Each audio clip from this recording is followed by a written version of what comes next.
Snoring ಅಂದ್ರೆ ಗೊರಕೆ ಸಮಸ್ಯೆಯಿಂದ ಬೇಸತ್ತಿದ್ದೀರಾ?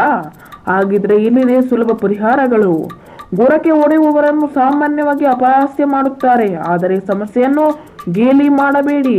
ಅಧಿಕ ತೂಕ, ಮೂಗಿನಲ್ಲಿರುವ ಯಾವುದೇ ರೀತಿಯ ಬ್ಲಾಕ್, ಮೂಗಿನ ಮೂಳೆಗಳ ಸಮಸ್ಯೆ, ನೆಗಡಿ, ಶ್ವಾಸಕೋಶದ ತೊಂದರೆಗಳಿಂದ ಜನರು ಗೊರಕೆ ಹೊಡೆಯುತ್ತಾರೆ.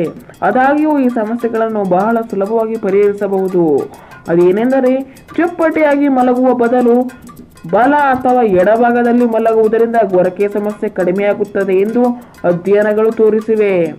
ಮೂಗಿನಲ್ಲಿ ಸಮಸ್ಯೆ ಅಥವಾ ಶೀತ ಇರುವವರು ಸಾಮಾನ್ಯವಾಗಿ ಗೊರಕೆ ಸಮಸ್ಯೆಯಿಂದ ಬಳಲುತ್ತಿರುತ್ತಾರೆ.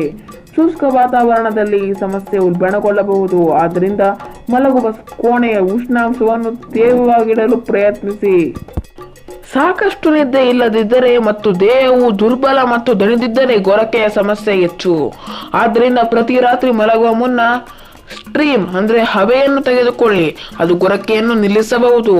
ಮೇಲ್ಭಾಗದ ಶ್ವಾಸನಾಳವನ್ನು ನಿರ್ಬಂಧಿಸಿದಾಗ ಗೊರಕೆ ಉಂಟಾಗುತ್ತದೆ.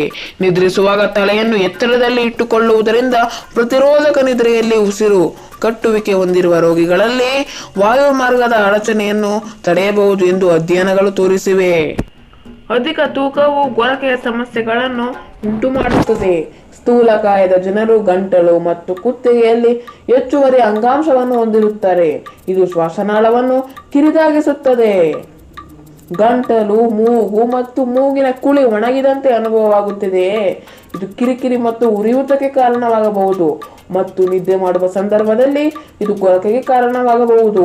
ಹೀಗಾಗಿ ಹಗಲಿನಲ್ಲಿ ಸಾಕಷ್ಟು ನೀರು ಕುಡಿಯಿರಿ. ರಾತ್ರಿ ಮಲಗುವ ಮುನ್ನವೂ ಬಾಯಾರಿಕೆ ನೀಗುವಂತೆ ನೀರು ಕುಡಿಯಿರಿ. ಇದರಿಂದ ನೀವು ಗೊರಕೆಯನ್ನು ತಡೆಯಬಹುದು. ಈ ವಿಡಿಯೋದಲ್ಲಿ ನೀವು ಗೊರಕೆ ಯಾಕೆ ಬರುತ್ತೆ ಮತ್ತು ಅದನ್ನ ಹೋಗಿಸ್ಕೊಳ್ಳೋದಕ್ಕೆ ಏನ್ ಮಾಡ್ಬೇಕು ಅನ್ನೋದ್ರ ಬಗ್ಗೆ ತಿಳ್ಕೊಂಡಿದ್ದಾಯ್ತು. ಅದನ್ನ ಹೋಗಿಸ್ಕೊಳ್ಳೋದಕ್ಕೆ ಏನ್ ಮಾಡ್ಬೇಕು ಅನ್ನೋದನ್ನ ಮತ್ತೆ ಇನ್ನೊಂದ್ಸಲ ರಿಕಾಲ್ ಮಾಡ್ಕೊಳ್ಳೋಣ ಬನ್ನಿ. ಗೊರಕೆ ಬರದಿರಲು ಮೊದಲನೆಯ ಟಿಪ್ಸ್, ಎಡ ಅಥವಾ ಬಲಭಾಗದಲ್ಲಿ ಮಲಗಿ. ಗೊರಕೆ ಬರದಿರಲು ಎರಡನೆಯ ಟಿಪ್ಸ್, ಕೋಣೆಯ ಉಷ್ಣಾಂಶವನ್ನು ತೇವವಾಗಿಡಲು ಪ್ರಯತ್ನಿಸಿ. ಗೊರಕೆ ಬರದಿರಲು ಮೂರನೆಯ ಟಿಪ್ಸ್, ಹಬೆ ತೆಗೆದುಕೊಳ್ಳಿ.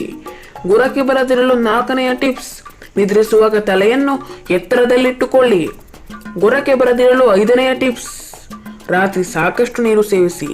ಇಷ್ಟನ್ನು ನೀವು ಮಾಡುವುದರಿಂದ ನಿಮ್ಮಲ್ಲಿನ 0.5% ಗೊರಕೆ ಕಡಿಮೆಯನ್ನು ಮಾಡಿಕೊಳ್ಳಬಹುದು. ಮುಂಜಾನೆಯ ಮಾತು ರವಿರಾಜ್ ಚಾನಲ್ ನಿಮಗೆ ಇಷ್ಟ ಆದರೆ ಸಬ್ಸ್ಕ್ರೈಬ್ ಮಾಡಿ, ಲೈಕ್ ಮತ್ತೆ ಶೇರ್ ಮಾಡೋದನ್ನ ಮರಿಬೇಡಿ. ಗಣಪತಿ ಬಪ್ಪ ಮೋರೆಯ.